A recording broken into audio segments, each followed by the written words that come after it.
복된 주일을 맞아서 하나님 앞에 마음을 모두어 찬송으로 나아가겠습니다.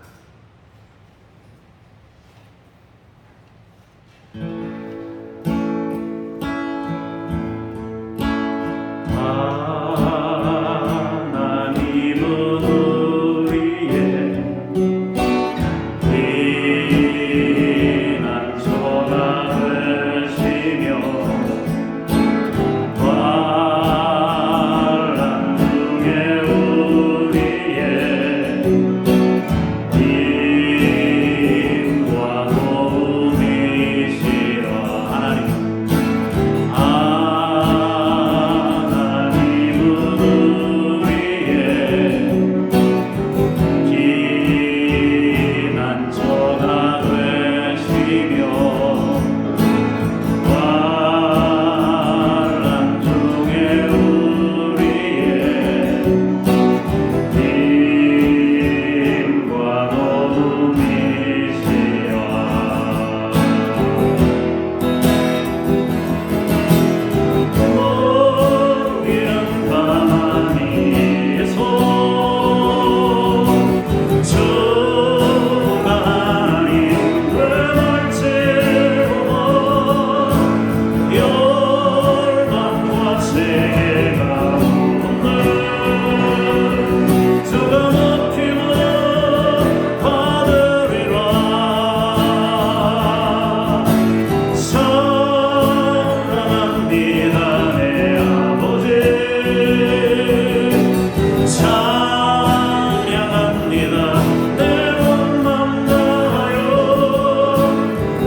우리의 찬양 되시는 하나님께 우리의 고백을 담아서 응답성으로 찬양합니다.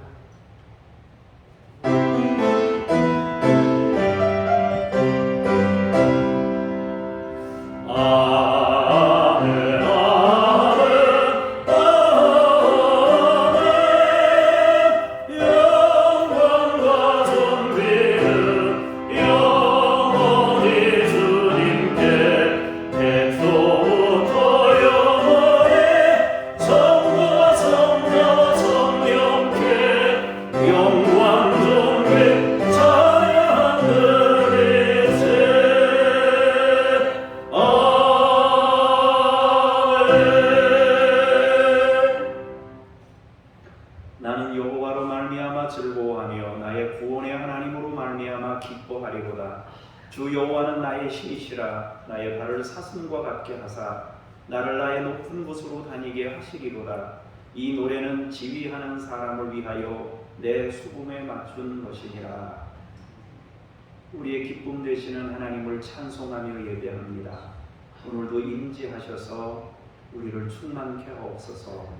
주 예수 그리스도 이름으로 기도합니다. 아멘.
너는 나 외에는 다른 신들을 내게 두지 말라. 너를 위하여 신상을 만들지 말라. 너는 내 하나님 여호와의 이름을 망령되게 부르지 말라. 안식일을 기억하여 거룩하게 지키라. 내 부모를 공경하라. 살인하지 말라. 간음하지 말라. 도둑질하지 말라. 내 이웃에 대하여 거짓 증거하지 말라. 내 이웃의 죄를 흔들지 말라. 아멘. 공동 기도문으로 참회의 기도를 드립니다. 주님, 이 시간 고백합니다. 더위에 짜증이 난다고 경솔하게 남을 탓하지는 않았는지, 받은 은혜가 덜하다고 하나님 앞에 불평을 터뜨리지는 않았는지, 세상이 밉다고 광고한 생각을 갖지 않았는지, 자녀들이나 가족을 사랑하며 신앙교육에 힘쓰고 기도하는데 게으르지는 않았는지 뒤돌아봅니다. 주님, 모든 것이 부족합니다. 용서하여 주옵소서. 예수님의 이름으로 기도합니다. 아멘. 여러분만 아시는 죄를 잠시 침묵으로 기도합니다.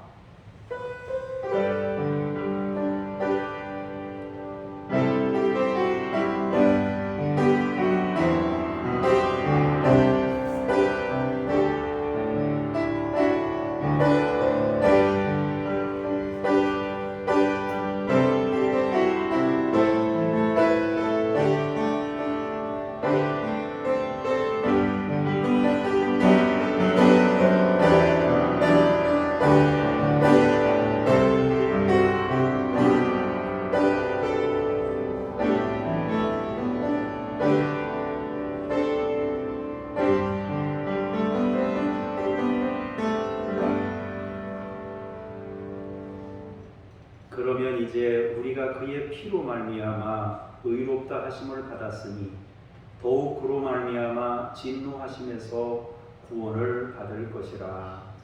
아멘. 신앙 고백합니다. 나는 전능하신 아버지 하나님 천지의 창조주를 믿습니다. 나는 그의 유일하신 아들 우리 주 예수 그리스도를 믿습니다. 그는 성령으로 잉태되어 동정녀 마리아에게서 나시고 본디오 빌라도에게 고난을 받아 십자가에 못 박혀 죽으시고 장사된 지 사흘 만에 죽은 자 가운데서 다시 살아나셨으며 하늘에 오르시어 전능하신 아버지 하나님 우편에 앉아 계시다가 거기로부터 살아있는 자와 죽은 자를 심판하러 오십니다. 나는 성령을 믿으며 거룩한 공교회와 성도의 교제와 죄를 용서받는 것과 몸의 부활과 영생을 믿습니다. 아멘. 자리에 앉으셔서 기도합니다. 우리의 예배를 받으시는 하나님 아버지, 하나님의 집에 나와 주님께 엎드려 영과 진리로 예배드리기 원합니다.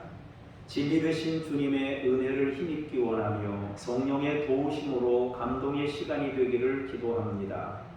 형식에 치우치거나 몸만 와 있는 모습이 아니라 온전히 하나님의 은혜에 사로잡히게 하옵소서.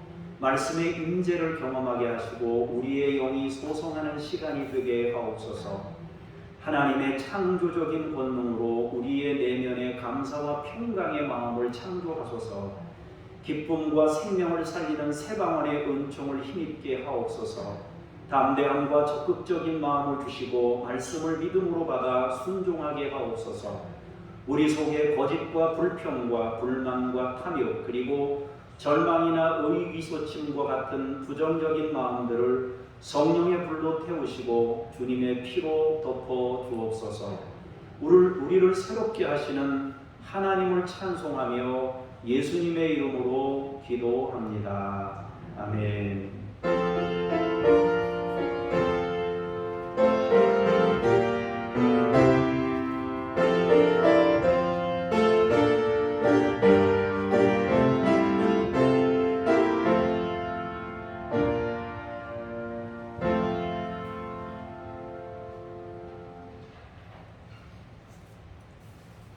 말씀 앞으로 나아가면서 쉐마 찬송 같이 부르시겠습니다.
하나님의 말씀을 보겠습니다. 사사기 6장 11절에서 24절까지의 말씀입니다.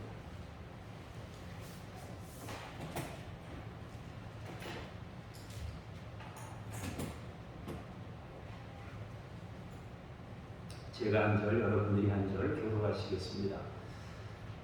사사기 6장 11절에서 24절까지입니다.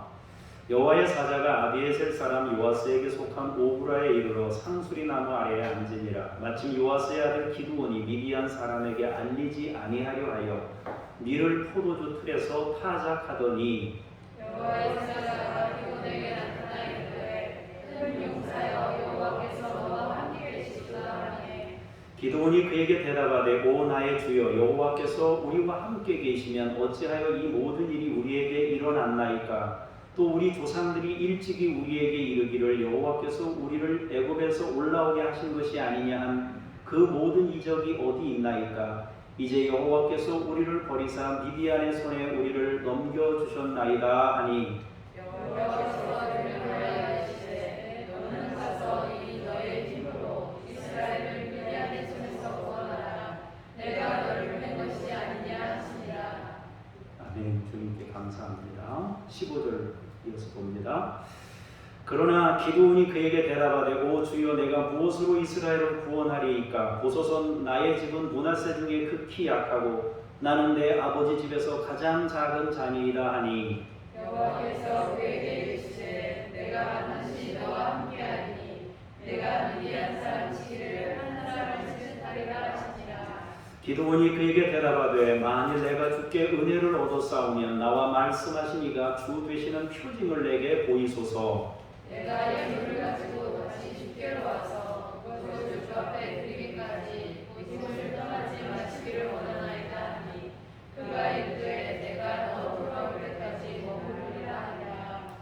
기드온이 가서 염소 새끼 하나를 준비하고 가루 한 에바로 무교병을 만들고 고기를 소쿠리에 담고 국을 양푼에 담아 상수리 나무 아래 그에게로 가져다가 드리매 하나님의 사자가 그에게 이르되 고기와 무교병을 가져다가 이 바위 위에 묻고 불을 부으라 하니 기드온이 그대로 하니라. 여호와의 사자가 손에 잡은 지팡이 끝을 내밀어 고기와 무교병에 대니 불이 바위에서 나와 고기와 무교병을 살랐고 여호와의 사자는 떠나서 보이지 아니한지라. 기드온이 그가 여호와의 사자인 줄을 알고 이르되 슬프도소이다 주 여호와여 내가 여호와의 사자를 대면하여 보았나이다 하니 여호와께서 그에게 이르시되 너는 안심하라 두려워하지 말라 죽지 아니하리라 하시니라. 기드온이 여호와를 위하여 거기서 제단을 쌓고 그것을 여호와 사람이라 하였더라.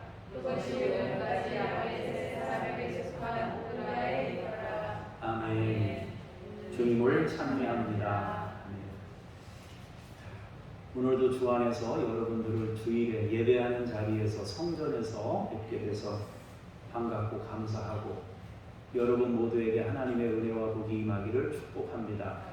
여러분뿐만 아니라 여러분 자녀들에게도 신앙의 대물림이 이어지고 축복된 인생을 열어갈 수 있기를 주의 이름으로 축복합니다. 우리는 이번 주에 너무나 가슴 아픈 소식을 들었습니다. 아프가니스탄에서 들려오는 소식입니다. 그것은 샘물교회가 과거에 선교하는 사람들을 보내서 선교했던 곳이기도 합니다. 그곳에는 순교의 피가 흘렀습니다. 그리고 많은 이들이 자유를 갈망하던 곳이기도 합니다. 그런데 탈레반의 손에 넘어갔습니다. 정말 너무도 어처구니 없는 일이 아닐 수 없습니다. 미국은 두 가지 이유로 철수했다고들 합니다. 첫 번째는 아무리 지원을 해주고 쏟아부어도 밑빠진 돌에 물 붓기처럼 내통하는 사람들이 있고 무기를 탈레반에게 팔아먹는 사람들이 있고 지원을 해도 소용이 없는 상태가 된 것입니다. 두 번째로는 지원하는 이익보다 탈레반을 이용해서 같은 파가 거기 중국 그 위구르족인가 있고 같은 파가 있거든요. 중국을 견제하는 이익을 생각했다. 뭐 이렇게 이야기하는 사람들도 있습니다. 어떻든 굉장히 가슴 아픈 소식이고 불행한 소식이 아닐 수 없습니다. 이제 3,800만 명 정도 되거든요.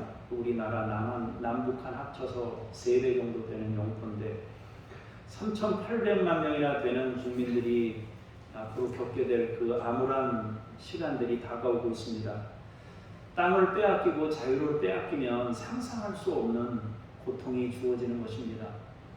성경에서 아주 유사한 이와 유사한 상황이 소개되고 있는데 사사기예요.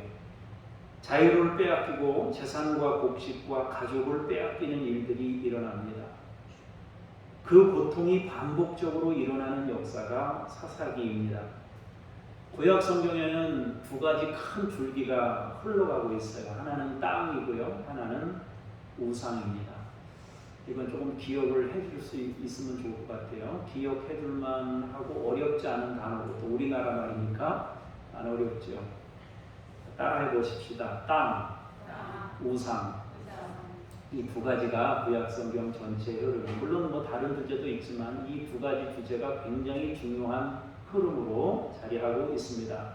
하나님이 아브라함을 부르실 때 뭐라고 그러셨어요? 내가 너에게 보여줄 땅으로 가라고 그러셨잖아요. 모세를 부르실 때 그에게 약속의 땅으로 너는 인도해야 된다.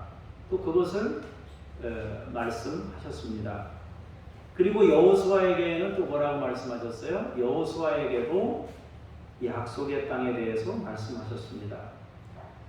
그거 보면은 아브라함이나 모세나 여호수아나 모두 약속의 땅을 향해 걷는 인생으로 그렇게 중심이 그렇게 흘러가고 있어요. 그런데 사사시대나 왕정시대나 포로시대는 그럼 어떤가? 사사시대, 왕정시대, 포로시대도 마찬가지예요. 모두 땅에 대한 문제예요. 이 땅을 지키느냐 아니면 빼앗기느냐의 문제였다는 것입니다. 그럼 우상은 어떤가요? 아브라함은 하나님께서 왜 본토 친척 아비 집에서 떠나라 했습니까? 이제 우상을 섬기는 자리에서 벗어나게 하려고 그런 거 아닙니까? 모세를 부르실 땐 왜 그렇게 하셨나요? 애굽이 바로라는 우상을 숭배하고 있으니까, 자유를 억압하고 있으니까 거기서 벗어나도록 하신 거죠. 여호수아에게는 무슨 말씀을 하셨나요? 약속의 땅에 들어가서 우상을 무너뜨리고 깨뜨리라고 말씀하신 것입니다. 결국 우상과 분리되고 깨뜨리는 인생이 바로 아브라함과 모세와 야곱에게 또 여호수아에게 하셨던 말씀입니다. 사사시대, 왕정시대, 포로시대에도 마찬가지예요. 우상과 분리되느냐 아니면 혼합되느냐 아니면 우상에 예속이 되느냐 하는 문제예요. 결국에는 이스라엘의 자유와 주권은 두 가지로 요약됐습니다. 하나는 땅을 지킬 수 있느냐의 문제고 다른 하나는 우상을 극복할 수 있느냐의 문제예요. 그것이 구약 전체에 흐르고 있는 하나의 맥입니다. 이 말을 바꾸면 신앙의 문제입니다. 견고한 신앙을 바탕으로 하나님을 세상에 나타내느냐 아니면 신앙이 무너져 우상과 혼합되느냐, 이것으로 운명이 결정되는 것입니다. 지금 이스라엘은 우상 숭배에 빠져 있습니다. 우리는 기드온이 바알과 아세라상을 부술 때 동네 사람들이 모두 몰려와서 같이 부숴줄 줄 알았는데 아니에요. 반대였어요. 오히려 기드온을 내놔라, 우리가 죽이겠다. 우상을 무너뜨린 사람을 죽이자고 모두 달려온 것입니다. 그런데 그 달려온 사람들이 이방 사람들이 아니에요. 하나님을 믿는 하나님의 선택된 사람들이 그 일을 한 겁니다. 여러분, 예수님 시대에도 똑같아요. 예수님을 죽인 사람들은 이방인들이 죽인 게 아닙니다. 유대인들이 예수님을 앞장서서 죽였다는 것입니다. 그들은 그만큼 타락해 있었어요. 우상 숭배하는 것을 무너뜨리고 신앙의 나라를 세우라고 했는데 반대로 바알과 아세라를 세우고 그것을 지키고 있었습니다.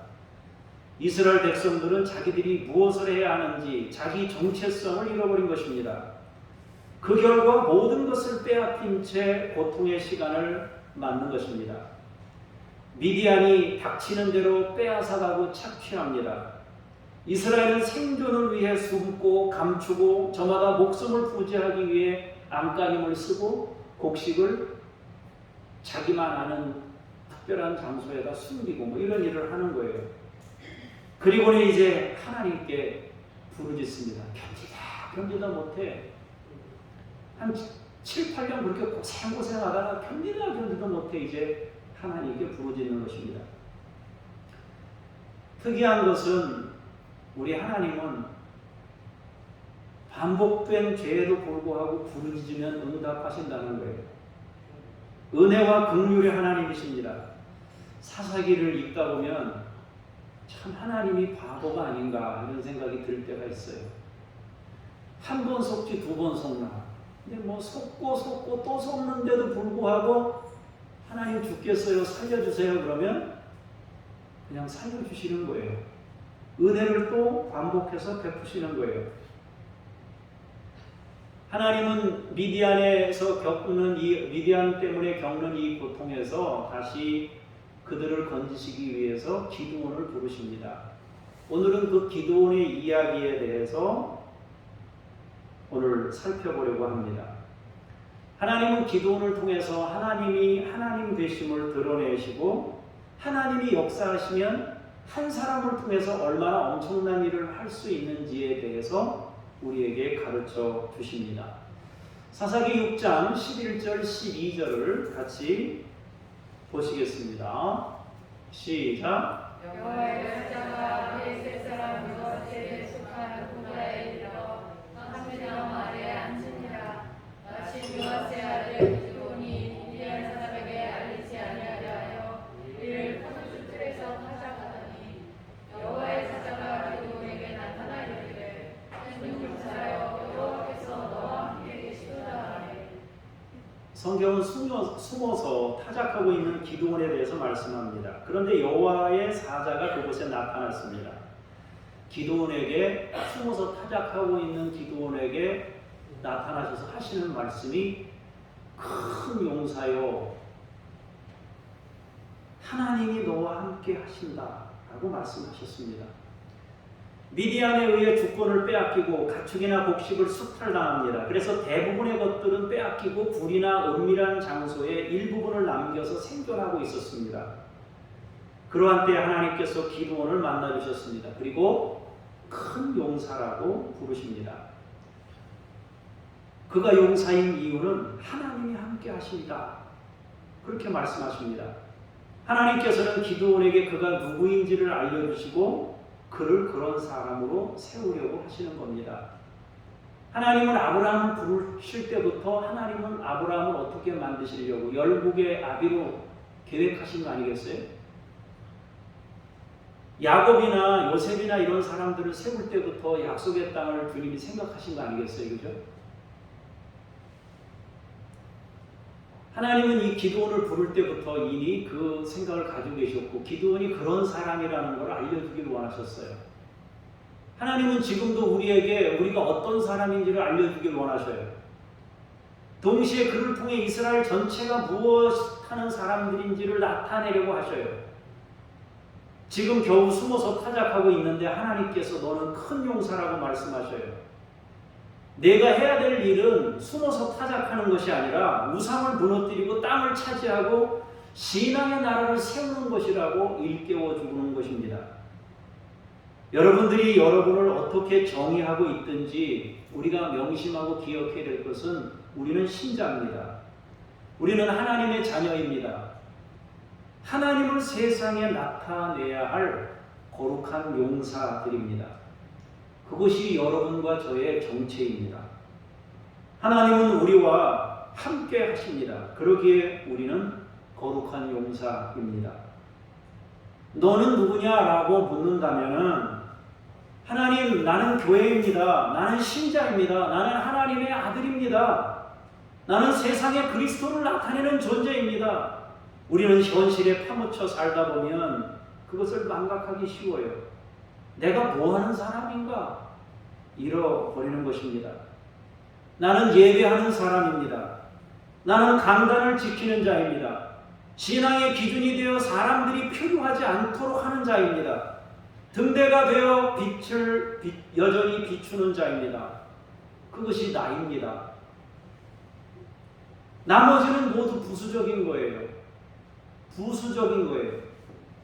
그 부수적인 것과 주된 것이 바뀌면 안 되는 거죠. 하나님은 기드온에게 너는 용사다 그리 말씀하셔요. 자기가 누구인지를 일깨워주고 있는 것입니다. 13절 14절을 보시겠습니다. 시작. 기드온이 그에게 대답하되 오 나의 주여 여호와께서 우리와 함께 계시며 어찌하여 이 모든 일이 우리에게 일어났나이까. 또 우리 조상들이 일찍이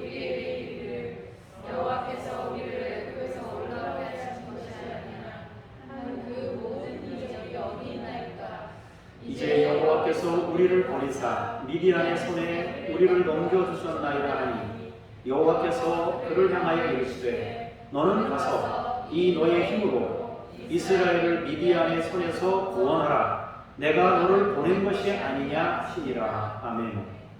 하나님께서 기드온이 누구인지를 알려주시지만 그는 너무 멀리 와버린 시간과 환경으로 그걸 쉽게 받아들이질 못합니다.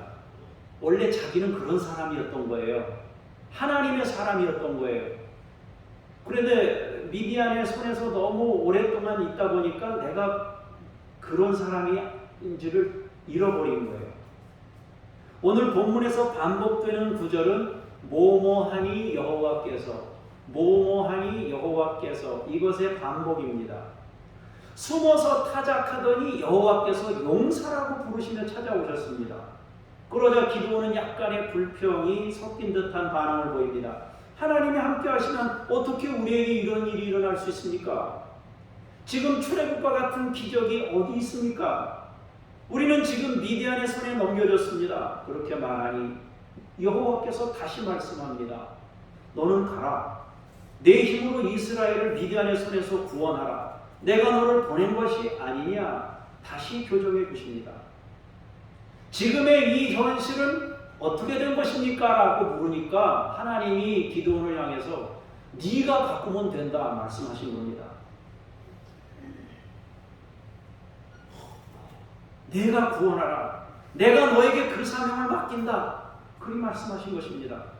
숨어서 타작하고 있는 사람한테 찾아오셔가지고 큰 용사여 일어나라 그러신 거예요. 현실을 비관하고 있으니까 네가 바꾸라고 하나님이 선언하고 있는 것입니다. 우리는 하나님의 자녀로서 그런 정체를 가지고 있는 사람들입니다. 15절 16절을 보겠습니다. 시작. 그러나 기드온이 그에게 대답하되 오 주여 내가 무엇으로 이스라엘을 구원하리이까? 보소서 나의 집은 므낫세 중에 극히 약하고 나는 내 아버지 집에서 가장 작은 자니이다 하니 여호와께서 그에게 이르시되 내가 반드시 너와 함께하리니 내가 미디안 사람 치기를 한 사람을 치듯 하리라 하시니라. 아멘. 기드온은 하나님으로부터 두 가지 말씀을 들었습니다. 너는 큰 용사가 내가 그 일을 해라 말씀을 들었어요. 그러자 기드온은 이제 이 일이 자기에게 닥친 거예요. 자기를 살피는 거예요. 지금의 현실을 바꿀 수 있는지 생각한 것입니다. 이전까지 모든 문제는 직접적으로 내 문제가 아니에요. 여러분 아프가니스탄의 문제를 보면서 내 문제라는 생각이 들어요? 내가 해결해야 될 문제라는 생각이 들어요? 중보기도는 하지만 그게 내 문제라는 생각이 안 들어요. 근데 만약에 네가 그 땅에 가서 그걸 바꾸라라는 음성을 들은다면 그때부터 무슨 생각하겠어요? 나를 돌아보고 계산하고 살피고 내가 그걸 감당할 수 있는지 여부를 살피겠죠. 기도도 똑같았어요. 국가적 위기 앞에서 이 문제를 어떻게 해결해야 될지 그게 내 문제가 아니에요. 그건 국가의 문제고 어른들의 문제고 가문들의 문제예요. 그런데 하나님이 자기에게 사명을 맡기자 이제 직접적인 내 문제가 된 거예요. 그리고 나서 살펴보니 도저히 답이 안 나오는 거예요. 주여 내가 무엇으로 이스라엘을 구원합니까? 나는 므낫세 중에 극히 약하고 나는 내 아버지 집에서 가장 작은 자입니다. 이 말은 몇 가지로 해석될 수 있는데 하나는 자신의 가문이 상대적으로 숫자가 적었다는 거예요. 옛날엔 인구가 중요했거든요. 그래서 누가 크냐 작냐 그랬을 때는 집안의 인구수로 본 거예요. 그런데 아마도 이 집안은 그 가문이 인구가 적었던 것 같아요. 므낫세 전체 지파가 아닌 그 므낫세에서도 여러 갈래가 있는 그 가족 중에서 적은 가족이었던 것 같아요. 숫자가. 그런 게 아니면 자신이 막내로 태어났거나 혹은 체형이 작거나 그런 어떤 부분이 있을 거예요. 그것도 아니면 실제로 집안에서 큰 영향력을 가지지 못한 발언권이 없는 우리나라에 아직까지는 모르겠어요. 요즘엔 좀 달라졌지만 아직까지는 누가 권한이 있어요? 장손이 권한이 있잖아요. 그죠? 벌초를 하러 가야 되나 말아야 되나 저도 고민인데 장손이 힘이 있단 말이에요. 권한이 있단 말이에요. 장손이 안 하자 그러면 못 하는 거예요. 어떻게 장손이 좀 이렇게 믿음을 가지고 있는 사람이 하자 그러면 어떻게 믿음으로 방향을 바꿔서 할 수 있는데 그 장손의 영향력이 있어요. 그런데 기도는 자기가 볼 때 그렇지 않다는 거예요. 영향력이 없었던 거예요. 어쨌든 보편적인 시각으로나 자신이 볼 때에도 이거는 지금 직접적으로 내가 감당할 수 있는 문제 성향이 문제의 것이 아니라는 것을 알게 됐단 말이에요. 그런데 기드온이 자신이 약하다고 자신을 살펴보고 약하다고 대답을 하니 여호와께서 다시 또 말씀하십니다. 내가 반드시 너와 함께 하겠다. 너는 미디안 사람 치기를 한 사람을 치듯 할 것이다 라고 말씀하십니다. 내가 그 일을 해야 하고 너는 그 일을 할 수 있다고 확신을 주신 것입니다. 하나님은 여전히 기드온에게 그가 어떤 사람인지를 반복하여 일깨워 주십니다. 사람은 말씀을 들으면 믿음이 생깁니다. 기드온도 3번에 걸쳐서 하나님의 말씀을 들으니 조금씩 믿음이 생겼습니다. 그래서 이제 점차 반응이 달라지는 거예요. 아, 이건 피할 수 없는 거구나. 내가 해야 될 일이구나. 이게 내 문제구나. 남의 문제가 아니라 나의 문제구나 라는 생각을 갖게 된 것입니다. 자, 17절에서 21절을 보시겠습니다. 시작. 기드온이 그에게 대답하되 만일 내가 주께 은혜를 얻었사오면 나와 말씀하시니가 주의 주시는 표징을 내게 보이소서. 내가 예물을 가지고 다시 주께로 와서 그것을 주 앞에 드리기까지 이곳을 떠나지 마시기를 원하나이다 하니 그가 이르되 내가 너 돌아올 때까지 머무르리라 하니라. 기드온이 가서 염소 하나를 준비하고 가루 한 에바로 무교병을 만들고 고기를 소쿠리에 담고 국을 양푼에 담아 상수리 나무 아래에 그에게로 가져다가 드리매 하나님의 사자가 그에게 이르되 고기와 무교병을 가져다가 이 바위 위에 놓고 국을 부으라 하니 기드온이 그대로 하니라. 여호와의 사자가 손에 잡은 지팡이 끝을 내밀어 고기와 무교병에 대니 불이 바위에서 나와 고기와 무교병을 살랐고 여호와의 사자는 떠나서 보이지 아니한지라. 아멘. 이제 기드온은 표징을 구합니다. 자신이 예물을 가져와 드리기까지 이곳을 떠나지 말아달라고 기다려달라고 부탁합니다. 그러자 여호와의 사자는 기드온이 돌아오기까지 너 돌아올 때까지 기다린다 말씀합니다. 기드온은 가서 염소 새끼 하나를 잡고 가루 한 에바 22리터쯤 됩니다. 여기 여러분 기름통 하나 좀 될까요? 그 정도 될 것 같아요. 무교병을 만들어요. 고기를 소쿠리에 담고 국을 양푼에 담아서 그에게로 가져갑니다. 이 정도 요리하려면 시간이 얼마나 걸릴까? 염소 하나 잡고 뭐 하고 뭐 국 끓이고 뭐 떡 만들고 그러려면 얼마나 걸릴까? 옛날에 우리 어른들은 다 떡 만들어 먹었잖아요, 그죠? 인절미 하나 하는데 얼마나 걸릴까요? 찹쌀 뭐 삶아야 되지, 절구에 쪄야 되지, 콩고물 묻혀야 되지, 시간 많이 걸리잖아요, 그죠? 근데 그 일을 하기까지 기다려라 그랬습니다. 근데 그 정도까지 긴 시간이 들였어요. 근데 여호와의 사자가 기다리고 있었습니다. 그렇게 예물을 드리고 나니 하나님의 사자가 말합니다. 그걸 가져다가 바위에 갖다 놔라. 국을 부어라. 기드온이 그대로 했습니다. 그러자 여호와의 사자가 지팡이를 내밀어 고기와 떡에 대니 불이 바위에서 나와서 그 드린 예물을 전부 살랐습니다. 하나님께 번제로 드려진 느낌이 들리잖아요, 그죠? 그리고 여호와의 사자는 떠나갔습니다. 기드온은 엄청난 체험을 한 것입니다. 힘든 일상의 말씀으로 찾아오시고 체험으로 확신케 하셨습니다. 이제 남은 것은 인생을 바꾸는 일입니다. 말씀에 순종하여 일어나는 일입니다. 이쯤 됐으면 이제 기도는 행동으로 나오는 상황까지 온 거예요. 뭔가를 해야 되는 거예요, 자기가. 자, 22절에서 24절을 보겠습니다. 시작. 슬프도소이다. 주 여호와여, 내가 여호와의 사자를 대면하여 보았나이다 하니 여호와께서 그에게 이르시되 너는 안심하라. 두려워하지 말라. 죽지 아니하리라 하시니라. 기드온이 여호와를 위하여 거기서 제단을 쌓고 그것을 여호와 샬롬이라 하였더라. 그것이 오늘까지 아비에셀 사람에게 속한 오프라에 있더라. 아멘. 기드온은 말씀을 들었고 특별한 체험을 했습니다. 그런데 고민이 생겼어요. 그가 여호와의 사자를 대면하여 본 것입니다. 당시의 사고는 하나님 만나거나 하나님 보면 죽어요. 그게 유대인들이 가지고 있었던 생각이었습니다. 그런데 우리가 잘 생각해 보세요. 하나님이 죽이실 것 같으면 그냥 죽이시고 말지. 뭐로 와서 뭐 그 과정을 다 거치게 하고, 국을 끓여와라, 뭐 어떻게 하고 뭐 이렇게 다 했잖아요, 그죠? 그거 보시면 하나님이 죽이려고 오신 것 같지는 않잖아요, 그죠? 하나님께서 두려워하고 있는 기드온을 향해 다시 말씀하십니다. 너는 안심하라. 너는 두려워하지 말라. 너는 죽지 않는다. 비로소 기드온이 이제 거듭난 것입니다. 그는 거기서 여호와를 위하여 제단을 쌓습니다. 제단을 쌓다는 건 이제 바꿔진 거, 이 사람이. 자기 집에 우상이 있었습니다. 그죠?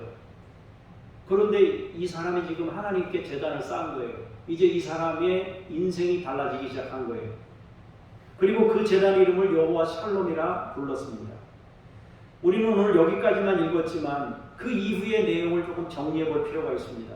기드온은 차츰 용사가 되어갑니다. 그리고 하나님을 이스라엘에 드러내는 인생을 펼칩니다. 용사로 태어난 기드온에게 하나님께서는 엄청난 말씀들을 주셔요. 그리고 기드온은 그 엄청난 일들을 행하면서 자기 마음대로가 아니라 하나님의 뜻에 따라 움직이는 법을 배우게 됩니다. 그렇게 순종하여 대성을 거두는 것이 우리가 잘 알고 있는 기드온과 300용사에 대한 이야기입니다. 그걸 조금 정리해 보자면 하나님께서 용사로 다시 태어난 그에게 가장 먼저 뭘 말씀하셨느냐면 집안과 동네에 있는 우상을 무너뜨릴 것을 말씀했습니다. 하나님께 제단을 쌓은 후에 뭔가를 해야 되는데 하나님이 기드온에게 제일 먼저 말씀하신 게 너희 집안에 있는 우상을 무너뜨려라. 여러분, 하나님의 이 말은 미디안의 문제가 아니라 먼저 미디안의 문제가 아니라 내부적인 정화를 말씀하신 거예요. 하나님의 말씀에는 순서가 있습니다. 먼저는 기드온을 바꾸셨습니다. 기드온이 안 바뀌고야 어떻게 그 집안을 바꾸겠어요? 누군가는 바뀌어야 그 집안이 바뀔 거 아니에요, 그죠? 그리고 두 번째로는 기드온의 주변을 바꾸라고 했습니다. 이 일이 얼마나 무서운 일입니까? 그러나 기드온은 자기 종 10명과 함께 기드온 집안에 있는 우상을 제거합니다. 물론 두려워서 낮에 하지 못하고 밤에 행하였습니다. 엄청난 영적 전투이며 현실적인 전투를 치른 것입니다. 그렇게 그는 하나님 앞에서 처음 사명을 잘 감당했습니다. 물론 무서워서 밤에 했어요. 그렇지만 하나님의 말씀에 순종해서 집에 있는 우상을 없앤 거예요. 굉장한 용기입니다. 이제 세 번째로 가장 중요한 게 남았는데 미디안과의 전투가 남은 것입니다. 기드온이 신앙적으로 내부를 정화하는 일을 잘 감당한 때에 자기가 결단하고 집안을 정화하고 난 이후에 어떤 일이 있었느냐 하면 미디안이 아말렉과 동방 사람들과 연합하여 다시 쳐들어옵니다. 이스라엘 골짜기에 진을 친 겁니다. 이스라엘 골짜기는 약간 평야 지역인데 이 사람들이 오는 거는 전쟁하려고 오는 게 아니라 뺏어가려고 오는 게 약탈하려고. 과거에 여러분 우리가 일본한테 압제를 당하기 전에 이미 한일합방이 이루어지기 전에 이미 일본 사람들은 수시로 배 타고 들어와서 저 전라도 쪽에 있는 평야 지역의 곡식을 수탈해가고 사람들 잡아가고 재물을 빼앗아 갔습니다. 그 유사한 방식으로 지금 이 미디안 사람들이 또 온 거예요. 이전 같으면 이스라엘 백성들은 도망하고 숨고 물건이며 가축이며 빼앗기지 않기 위해서 숨겨야 했습니다. 그러나 이번에는 달랐어요. 기드온이 떨치고 일어난 것입니다. 그가 일어나 전쟁 나팔을 붑니다. 그러자 아비에셀을 비롯하여 사람들이 일어납니다. 기드온은 므낫세 지파, 아셀 지파, 스불론 지파, 납달리 지파 지역으로 사자들을 보내서 군사를 모집합니다. 지금 이야기한 이 지파들은 주로 북쪽에 위치한, 지형이 북쪽에 위치한 지파들입니다. 그래서 모두 모았는데 모은 사람들이 보니까 32,000명이 모였어요. 그런데 상대편은 135,000명이에요. 그러니까 이건 뭐 상대가 안 돼요. 그 숫자를 딱 보는 순간 기드온이 다시 두려움이 오는 거예요. 이제는 우상을 쓰러 집안에 뭐 아버지가 세운 우상, 아버지가 세웠는지 동네 사람이 세웠는지 그 우상을 쓰러뜨려서 욕먹는 거는 이건 이유도 아닙니다.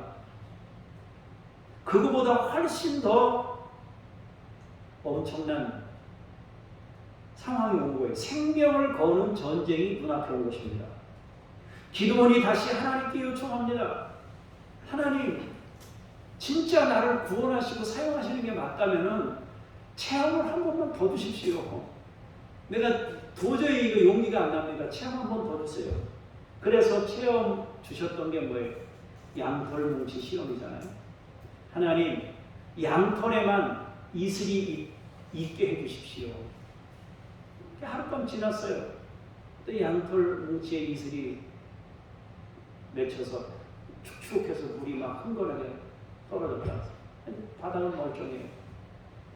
그랬으면 주여 맞습니다 갑니다 그래야 되는데 안 했어요. 하나님, 내가 한 번만 더 해보겠습니다.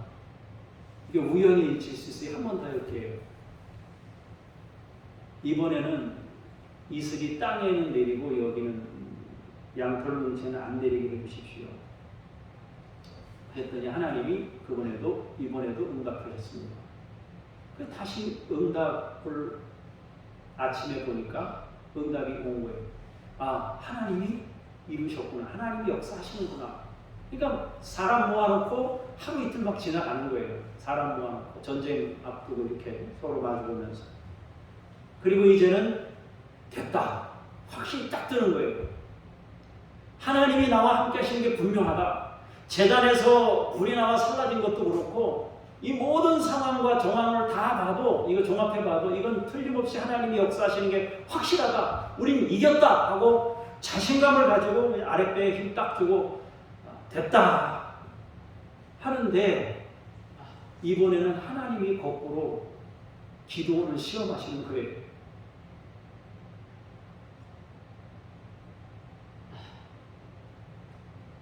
놀라운 체험으로 응답하셨는데 이제 막 전투에 나가려고 이제 다 됐다라고 하는데 하나님이 시험하는 거예요.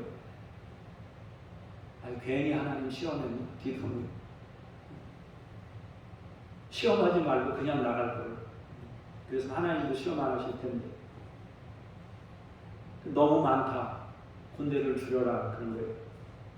첫 번째로 군대 줄이라는 말씀에는 참 어렵긴 했지만 그 군대 줄이라는 말씀을 순종했어요. 두려워하는 사람들 집으로 돌려보내라. 싸우기 싫다는 사람 다 보내라. 간 사람들이 3분의 2에 22,000명이 들어가서 10,000명 남았어요. 가뜩이나 숫자 적은데 줄이라 그래서 보냈으니까 얼마나 더 긴장되겠어요. 그래도 이거는 명분은 돼요. 왜냐하면 무서워서 떠는 사람 가라 했으니까 자신 없는 사람 가 그랬으니까 이거는 뭐 말이 되잖아요. 우리 10,000명으로도 할 수 있다. 우리는 믿음의 사람들이다 하고 말할 수 있어요. 그래서 이건 순종했어요. 그래도 사람인지라 22,000명 가고 나니까 더 긴장이 되는 거예요. 그런데 하나님께서 긴장이 채 가시기도 전에 다시 두 번째 말씀을 또 하시는 거예요. 양털 뭉치 2번 시험했는데 하나님도 2번에 걸쳐서 아직도 많으니 더 줄여라. 물가에 가서 손으로 물 받아 먹는 사람 골라내라. 냇가에다가 머리 박고 먹는 사람들 보내라. 이것은 처음에 군대를 모으고 전투에 임하던 때보다 훨씬 더 어려운 선택입니다. 굉장히 어려운 일이에요. 또 돌아가는 사람들은 가만히 있겠습니까? 기껏 싸운다고 모아놓고서 이제 누굴 돌려보내고 그러면 그 민심을 어떻게, 그러면 그 남은 300명은 과연 어떻게 그걸 수용하고 받아들일 것인가? 굉장히 어려운 일이에요. 그런데도 불구하고 기드온이 이것도 순종했습니다. 몇 가지 이유가 있어요. 이것은 하나님의 전투라는 것입니다. 그걸 알려주기 위한 거예요. 우리의 인생이 우리 사람의 인생이지만은 우리 믿음의 사람들의 인생은 하나님의 일과 결부돼서 살아가는 사람들이에요. 또 한 가지는 사람이 했다고 자랑하지 못하도록 하심입니다. 하나님이 살아계시며 하나님께 붙잡힌 사람이 일어서면 얼마든지 하나님의 역사가 나타나게 됨을 말씀합니다. 또 한 가지 덧붙이자면은 피해를 최소화시켰어요. 32,000대 13만 5천 명이 붙어서 전면전 치면 어떻게 되겠습니까? 아무리 승리를 거둬도 이거는 엄청난 피해를 입은 승리가 될 거예요. 상처뿐인 영광이 되는 거잖아요. 그죠? 그런데 하나님께서 상처뿐인 영광이 아닌 최소의 규모로 가장 큰 역사를 이루도록 사람들 생명이 잃어버리지 않고 많은 사람 다치지 않고 대성을 거둘 수 있도록 역사하셨다는 거예요. 놀라게 해서 우리가 다 알듯이 특별한 방법으로 사람들을 놀라게 해서 그 일을 하게 하셨다는 거예요.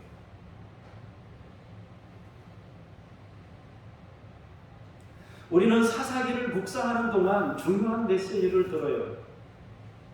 반복된 죄와 반복된 부르짖음에도 하나님께서 응답하십니다. 사랑하는 여러분, 여러분이 몇 번째 하나님께 도와달라고 부탁을 하고 또 하나님 앞에 그랬어도 오늘 이 시간 여러분들이 하나님 앞에 하나님 나 좀 도와줘요 그러면 하나님이 어김없이 응답하신다는 겁니다. 그것은 그러나 하나님의 응답에는 또 원칙이 있어요. 그것은 이스라엘의 일은 사람의 일이 아니라 하나님의 일이라는 말씀입니다. 그들의 정체성을 가르쳐 주시는 일입니다. 그래서 하나님은 오른손의 아들이라는 베냐민 지파에서 왼손잡이 에훗을 일으킵니다. 베냐민이라는 것은 오른손의 아들이라는 뜻이에요. 이름이.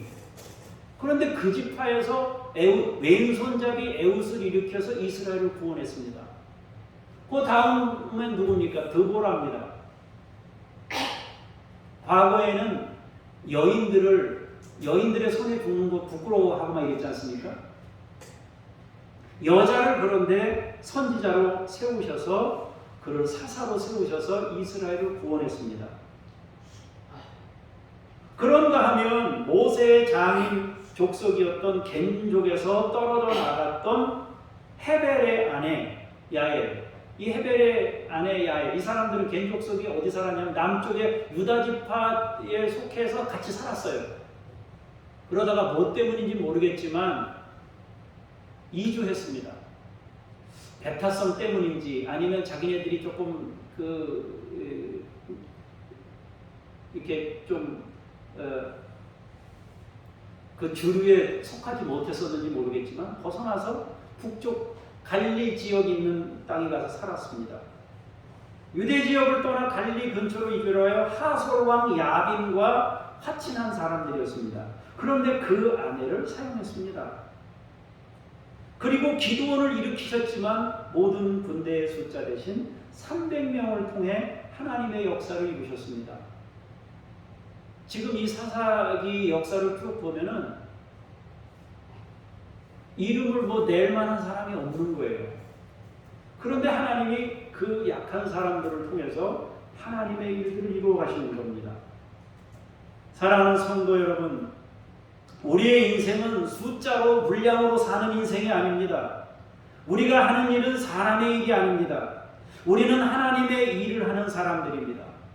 우리는 용사입니다. 우리는 하나님의 사람이며 하나님의 자녀입니다.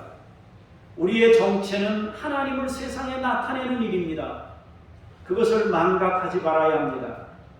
숨어서 타작하는 사태가 벌어지지 않도록 우리가 누구인지를 분명히 깨닫고 우리의 자리를 지켜야 합니다. 땅을 빼앗기고 우상에게 우리의 마음을 빼앗기면 아무것도 남지 않는 것입니다.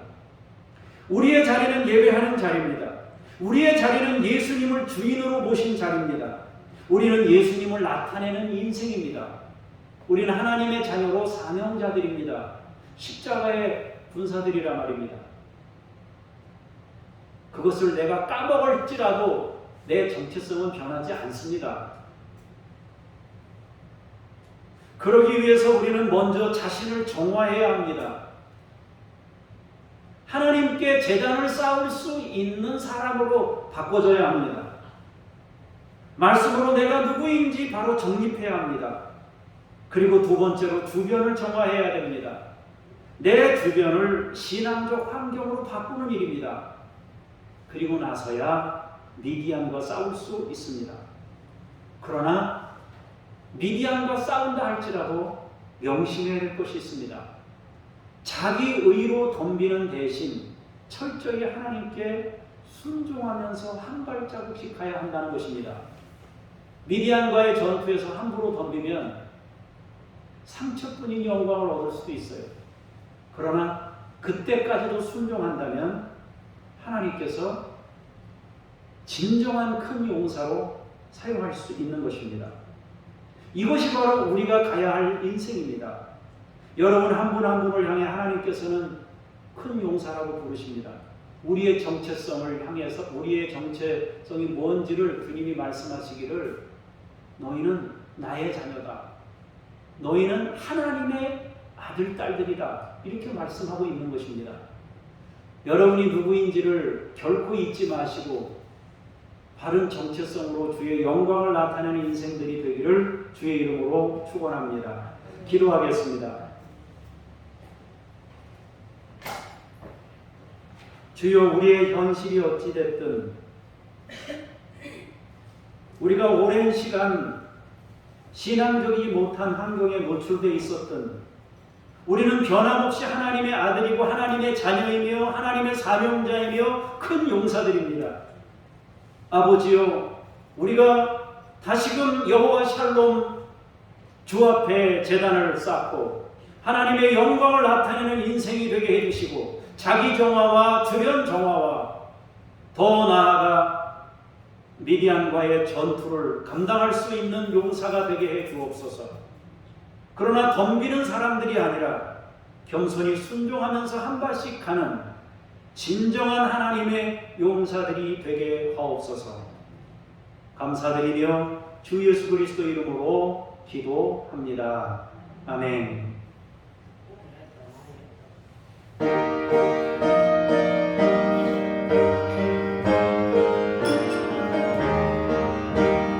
믿는 사람들은 주의 군사이 앞서가신 것을 따라갑시다. 우리 대장 예수 길을 들고서 적절하는 곳에 가신 것 보라. 믿는 사람들은 주의 군사이 앞서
엎드려 주 앞에 경배하며 예물을 드립니다. 사랑하는 성도들의 마음을 받으시옵소서. 우리 성도들의 애쓰고 수고한 그 몸의 수고로 얻은 수익을 주 앞에 구별하여 싸우니 주께서 받으시고 사랑하는 성도들의 삶에 함께해 주옵소서. 주의 영광을 위한 인생들이 되도록 함께하여 주시옵소서. 감사드리며 예수님 이름으로 기도합니다. 아멘. 하늘에 계신 우리 아버지, 아버지의 이름을 거룩하게 하시며 아버지의 나라가 오게 하시며 아버지의 뜻이 하늘에서와 같이 땅에서도 이루어지게 하소서. 오늘 우리에게 일용할 양식을 주시고 우리가 우리에게 잘못한 사람을 용서하여 준 것 같이 우리 죄를 용서하여 주시고 우리를 시험에 빠지지 않게 하시며 악에서 구하소서. 나라와 권능과 영광이 영원히 아버지의 것입니다. 아멘.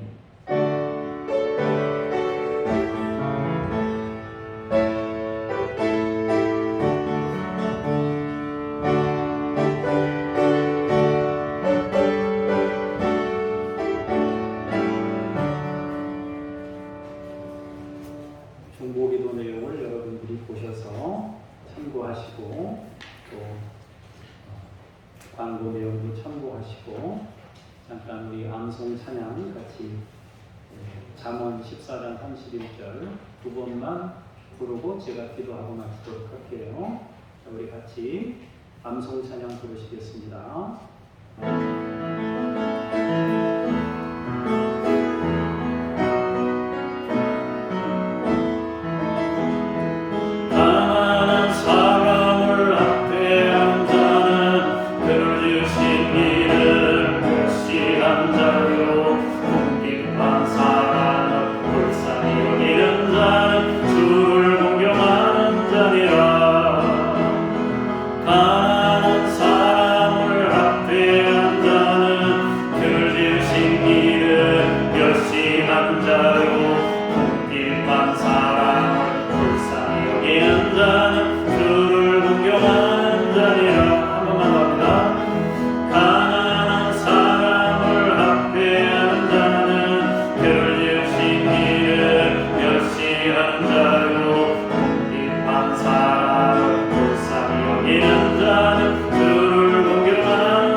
잠깐 제가 기도 목표기도 합니다. 이 나라를 위해 기도합니다. 불공정한 사회가 느끼며 무기력한 젊은 세대가 활력을 되찾게 하시고 자신에게 주어진 역량을 발휘하고 실현할 수 있도록 하나님께서 도우시고 건강한 사회를 만들어 갈 수 있게 하옵소서. 알바니아를 축복합니다. 교회의 증가와 함께 영육 간의 건강한 사회가 되도록 역사하시옵소서. 기반시설이나 빈약합니다. 부정부패가 있습니다. 높은 이민율이 있고 말씀의 부재로 고통받고 있사오니 이 알바니아에 하나님의 은혜를 부으소서. 하나님 아버지, 이 시간 아프가니스탄을 위하여 우리의 마음을 함께 모읍니다. 주께서 같이 해주셔서 저들을 불쌍히 여기시고 긍휼히 여기시며 그들의 자유를 다시 회복하고 쟁취하도록 주께서 인도하여 주시옵소서. 악을 정당화하면서 신념화하며 많은 사람들을 괴롭히고 있는 탈레반의 모든 것들이 다 무너지고 자중질환에 빠지고 내분에 빠지고 무너질 수 있게 하시고 그 땅이 새롭게 구원의 땅이 되도록 인도해 주옵소서.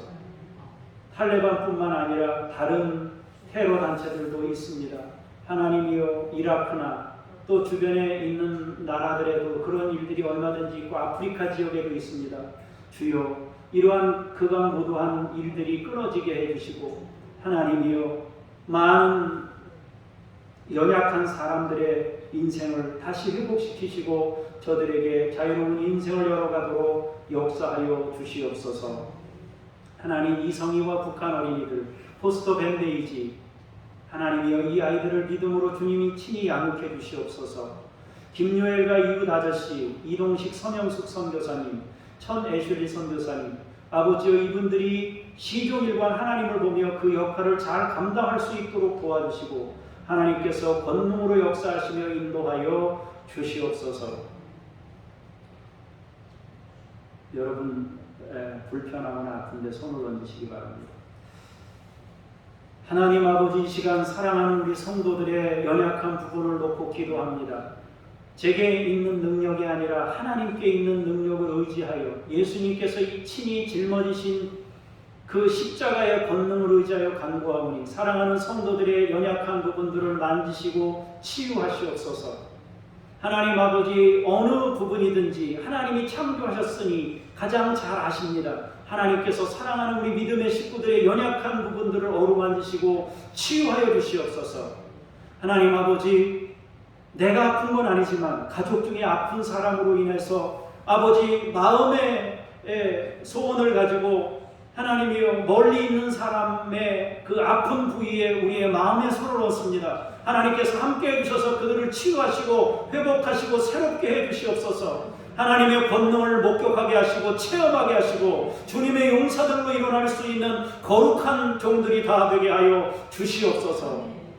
이제 우리가 연약한 신자들이 아니라 하나님으로부터 체험을 가지고 세상을 바꾸는 신자들로 하나님께서 일으키시고 함께하여 주시옵소서. 일주일 동안도 믿음으로 승리케 하시고 땅을 차지하고 하나님이여 우상에게 우리의 마음을 내주지 아니하고 하나님을 신실하게 믿는 하나님의 거룩한 종들로 살다가 주 앞에 다시 나와 주의 이름을 높이게 하옵소서. 주 예수 그리스도의 이름으로 기도합니다. 아멘. 다 같이 일어나셔서 찬송 부르시면서 성령님과 함께 우리의 삶의 자리로 힘차게 나아가십시다.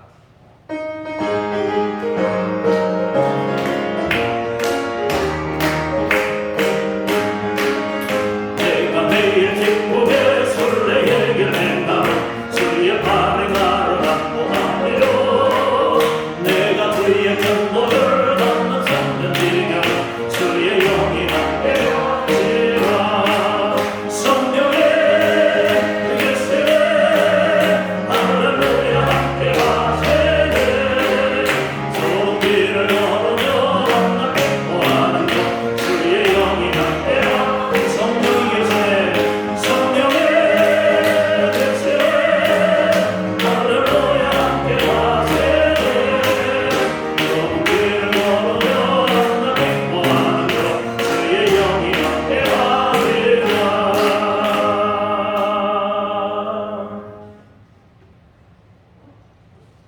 생명의 주인 되시는 예수 그리스도의 은혜와 창조주 하나님의 위대하신 사랑하심과 우리를 큰 용사라 부르시고 용기 주시고 체험 주시고 감당케 하시는 성령님의 역사하시니 오늘 말씀을 듣고 여호와 앞에 온전히 제단을 쌓고 거룩한 용사들로 일어나 주의 영광을 나타내는 인생을 살기로 소원하는 하나님의 믿음의 사람들 머리머리 위에 하나님께서 피로 세우신 교회들 위에 주께서 사랑하시는 세상에 속한 많은 열방에 속한 많은 영혼들 위해 이제로부터 영원까지 함께 하시기를 간절히 축원하옵나이다. 아멘.